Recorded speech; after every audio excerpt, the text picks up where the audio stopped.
Hello guys, this is your favorite MC Yapstar once again. Welcome to today's episode of our daily face-off. And today we are going to be seeing an head-to-head battle between two big record labels in Nigeria.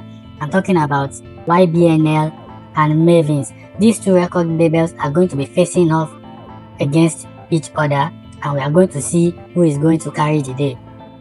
A bit of a context: YBNL Nation is owned by veteran musician Olamide, while Mavin Records is owned by veteran producer Don Jazzy. This is Olamide to my left, Don Jazzy to my right. Today, their record labels are going to be going head-to-head based on some key parameters, and we are going to be seeing who is going to carry the day at the end of our empirical-based analysis. But before I go into further details, kindly subscribe to my channel, switch on the notification, and have a seat and relax to enjoy this great face-off between these two great record labels.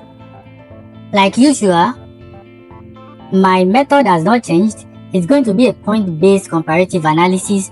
I'm going to be evaluating the two of them based on 5 key parameters, and each of the parameters is going to be scored on a scale of 1 to 10, and at the end of the day, I'm going to be tallying up the scores and using the total of under each record label to determine who is going to be the winner. Like I said, my methods are always holistic and it doesn't only focus on one aspect alone. It covers their strengths and weaknesses, and at the end of the day, the sum of all the points is going to be used to declare the winner. I'm not going to be the one to decide that, but our empirical based analysis is going to help us to know who is going to carry the day. Now, to the parameters we are going to be using. Like I said, there are 5 in all. I'm going to be using artist roster, hit songs, industry influence, business model, and awards and recognition. And you will agree with me that these cover all the weaknesses and strengths of each of the record labels, and is going to be giving them a level playing ground to battle it out. And so, let the showdown begin. For artist roster, let's see who is going to be carrying the day. For Olamide's YBNL, I'm giving him an 8. The reason is not far-fetched. No, it has artists like Fireboy, Asake, former signings like Leakers, and Adekunle Gold. One thing about YBNL is that it has this knack for discovering raw talent and nurturing them to stardom, and it is evident in how the record label built Leakers, Adekunle Gold, Fireboy, and Asake. They are veterans now in the industry thanks to YBNL. But for Mavin Records, I'm giving them a 9, and the reason is that they also have a roster of great artists. I'm talking about Rema, Ayra Starr, Crayon, Ladipo, and formerly Wande Cole, Tiwa Savage, Korede Bello, Ricardo Banks. Their roster is more diverse, and it's like an incubator for so many artists.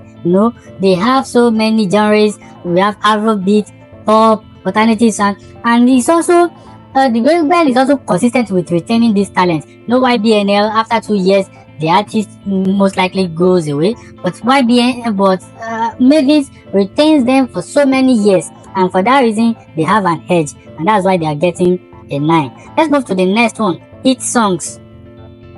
I'm giving YBNL a 9 for this, and that's because most of their songs have this street acceptability. For example, Wo by Olamide, the owner of the record label, Peru by Fireboy, Sungba by Asake. These are club bangers that penetrated the streets, and it resonated well with the masses.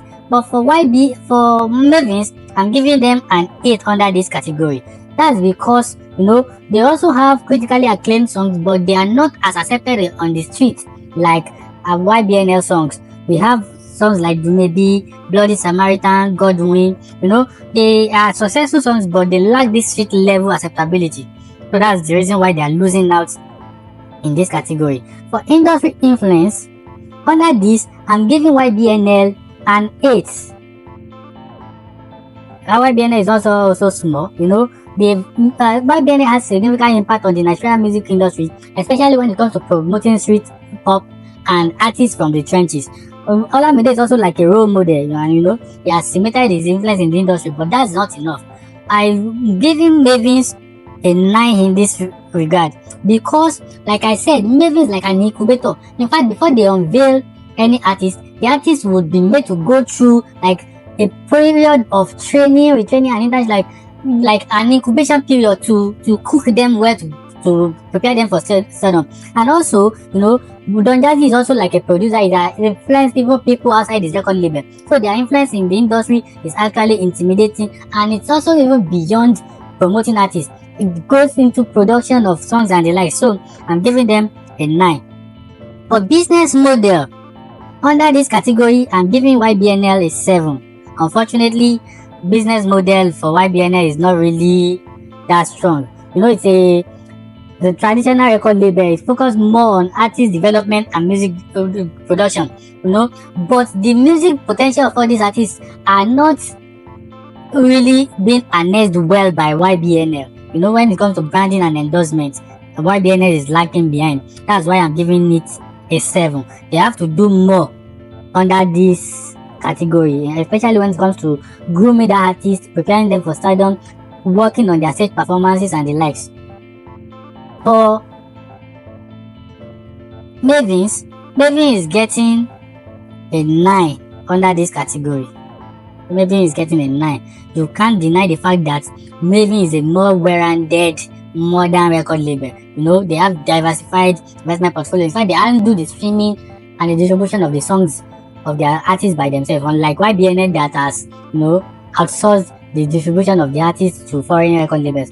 Mavin takes care of every aspect of the artist when it comes to branding, endorsement, partnerships, and then Mavin has like a more structured organogram, like a VP, president, and they have tenures. Recently, Don Jazzy stepped aside for Tiger to become the president, and they also unveiled a female VP recently. This is a serious record label, and they take the business side of music really seriously, and for that reason, I'm giving Mavins a 9.